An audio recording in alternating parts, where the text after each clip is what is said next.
메디슨 부주장 박탈 확정. 이럴 수가. 손흥민 주장단 전면 개편 결정에 초토화 난 상황.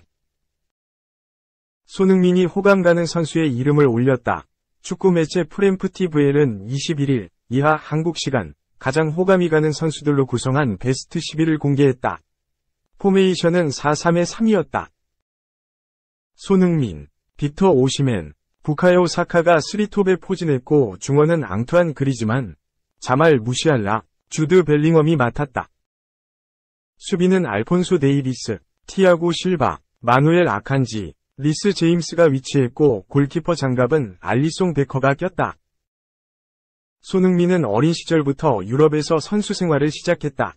함부르크 유스를 통해 함부르크에서 프로 데뷔에 성공했다. 레버쿠젠을 거쳐 토트넘 호스퍼의 유니폼을 입으면서 프리미어리그에 입성했다.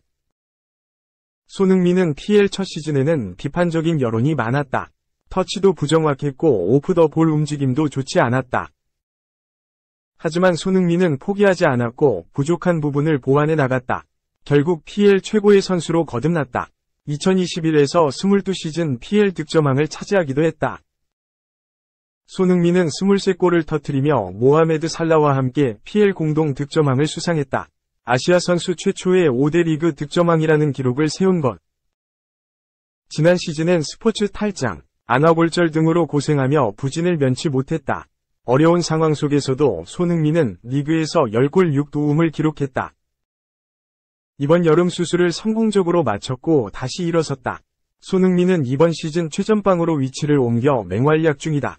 12경기 8골로 득점 3위다. 손흥민은 실력 외에도 인성적으로 아주 뛰어난 선수로 평가받는다. 항상 팬들을 먼저 생각하고 팀의 주장으로서 동료 선수들을 잘 챙긴다. 손흥민은 2018년부터 한국 대표팀 주장을 맡았고 이번 시즌부터 토트넘의 새로운 주장이 됐다. 토트넘은 PL 개막전에서 이례적인 모습을 보여줬다. 브렌트포드와 개막전에서 원정 팬들 앞에서 스크럼을 진행했다. 스크럼이란 전후반 시작 전 선수들이 둥글게 모여있는 것을 말한다. 영국 매체 풋볼 런던에 따르면 손흥민이 경기장 중앙이 아닌 토트넘 팬들 앞에서 각오를 다지기 위해 위치를 조정한 것으로 알려졌다. 맨체스터 유나이티드와 잉글랜드 대표팀의 레전드 수비수 리오 퍼디나드도 손흥민의 인성에 놀랐다. 손흥민은 8라운드 루턴 타운전을 마치고 TNT 스포츠와 인터뷰를 진행했다. 손흥민은 인터뷰를 마치고 공손하게 두 손으로 마이크를 내려놨다. 퍼디난드는 이를 보고 정말 멋진 남자다 라고 이야기하기도 했다.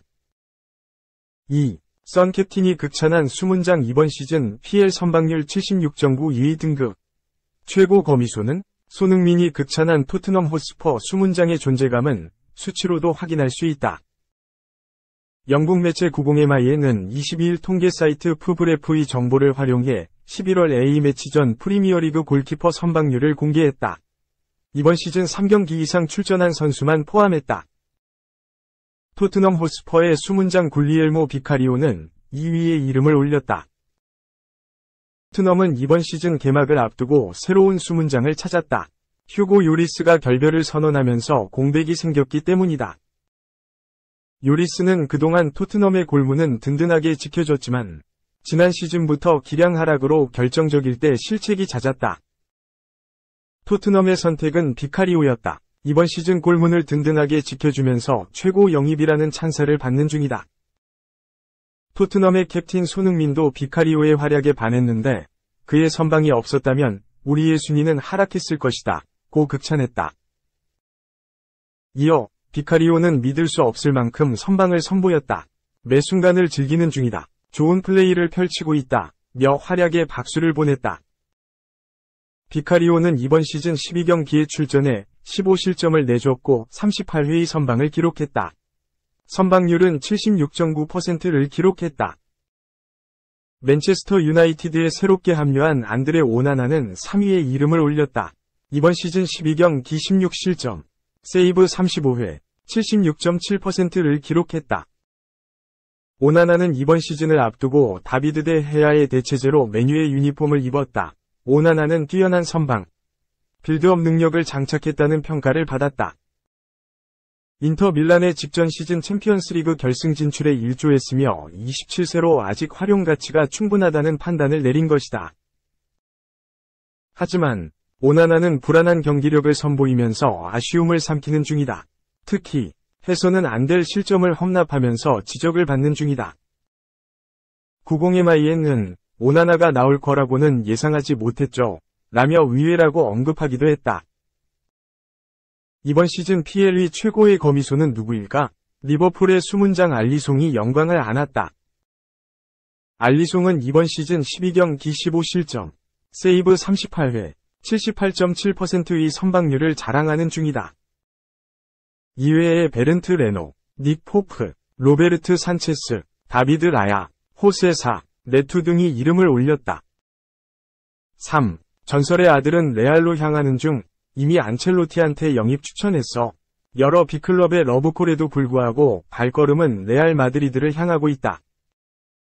스페인 매체 디아리오 아스는 22일 한국 시간 케프랑 T랑 22 니스는 레알 이적에 대한 의지를 간접적으로 드러냈다 라고 보도했다. 케프랑은 프랑스의 전설적인 축구선수 릴리앙 T랑의 아들로 잘 알려져 있다. 올여름 인터밀란에 합류한 마르쿠스 T랑 26위 동생이기도 하다. 재능은 아버지와 형 못지않다. 탄탄한 체격, 왕성한 활동량, 폭발적인 주력을 겸비한 중앙 미드필더로 향후 성장 가능성이 매우 높다. 지난 시즌 모든 대회를 통틀어 48경기에 출전하면서 폭넓은 경험을 쌓기도 했다. 활약은 올 시즌에도 이어지고 있다. 케프랑은 올 시즌 리그 10경기에 출전했다. 케프랑의 꾸준한 활약 덕분에 니스는 올 시즌 파리 생제르맹과 치열한 우승 경쟁을 벌이고 있기도 하다. 꾸준한 상승세는 이적설로 번졌다. 바이에른 뮌헨, 토트넘 후스퍼, 리버풀, 유벤투스와 같이 중원 보강을 원하는 구단들이 일제히 케프랑의 영입에 관심을 보였다. 구체적인 이적료까지 거론됐다. 니스는 케프랑의 이적료를 비교적 저렴한 4천만 유로, 약 560억 원로 책정한 것으로 알려졌다. 케프랑은 솔직히 전 세계의 구단들과 연결되는 것이 기쁘다. 이것은 내가 잘하고 있다는 증거이기 때문이다. 라며 이적설에 대한 소감을 전하기도 했다. 무성한 이적설에도 목표는 확실했다. 이번 보도에 따르면 케프랑의 에이전트 오스카 다미아니는 인터뷰를 통해 나는 케프랑이 레알에 잘 어울리는 선수라고 생각한다. 라고 밝혔다. 그러면서 이미 카를로 안첼로티 감독에게 케프랑의 영입을 추천하기도 했다. 라며 레알 이적에 대한 관심을 내비쳤다. 현지 언론의 평가도 크게 다르지 않았다. 디아리오 아스는 케프랑의 공을 소유하는 능력과 넓은 시야는 레알의 플레이 철학과 완벽하게 부합할 것이다. 라고 평가했다. 4. 팔리냐? 겨울엔 더 싸게 팔린다. 뮌헨, 영입 재수의 플럼, 이적료 깎을게, 화답. 독일 바이에른 뮌헨이 지난 여름 영입 타깃으로 설정해 사인 직전까지 갔다가 실패한 플럼 미드필더 주앙 팔리냐를 올 겨울 더 싼 값에 데려올 수 있다는 소식이 전해졌다. 스카이 스포츠 독일위 기자 플로리안 플레텐베르크는 22일 한국 시간 자신의 SNS에 플럼이 팔리냐를 오는 1월 이적 시장에서 더 저렴하게 뮌헨에게 넘겨준다는 신호를 보냈다고 했다. 뮌헨은 지난 여름 팔리냐의 영입에 만전을 기했다. 돈을 잘 쓰지 않기로 유명한 뮌헨이 최대 6,500만 유로, 약 910억 원까지 준비했을 정도로 팔리냐에 대한 관심은 컸다. 팔리냐의 자리를 마련하기 위해 다소 부진했던 젊은 미드필더 라이언 그라벤베르그까지 리버풀에게 판매하면서 팔리냐에게 구애를 보냈다. 그러나 팔리냐가 뮌헨으로 이적하는 일은 없었다. 플럼이 팔리냐를 내보낸 뒤 대체 자원을 찾는 것에 실패한 것이다. 당초 플럼은 토트넘 호스퍼 피에르 에밀 호이비에르를 영입해 팔리냐의 공백을 메꾸려 했고 토트넘과의 구단 간 합의도 마쳤으나 호이비에르가 퇴짜를 놓으며 플럼행을 거부했다. 결국 독일 이적 시장 마지막 날까지도 팔리냐의 대체자를 구하지 못한 플럼은 팔리냐 판매를 돌연 거절했고 뮌헨만 닭 쫓던 게 가된 셈이었다.